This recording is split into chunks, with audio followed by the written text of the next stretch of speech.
చేయాలనుకున్నారు నందకుమార్?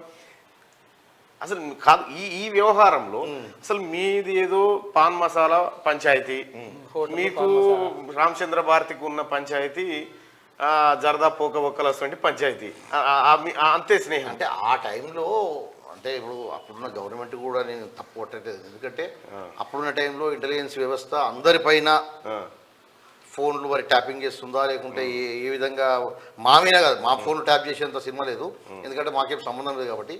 అక్కడ వాళ్ళ పార్టీలో ఉన్న వాళ్ళే చేస్తుందా, ఏం చేస్తుందో తెలియదు. ఆ క్రమంలో ఏదైనా ఈ డిస్కషన్ బయటకు ఇచ్చినప్పుడు సరే వీళ్ళకి ఏదన్నా అనుమానం కలిగిందా, లేదంటే ఏదన్నా ప్రీ ప్లాన్ చేశారా అనేది ఇప్పుడు ఇన్వెస్టిగేషన్లో బయటకు వస్తుంది. అది ఏదన్నా కూడా, ఎందుకంటే ఇదంతా సుప్రీంకోర్టు పరిధిలో ఉంది కాబట్టి ఇంకొన్ని డీటెయిల్స్ మనం చెప్పడానికి.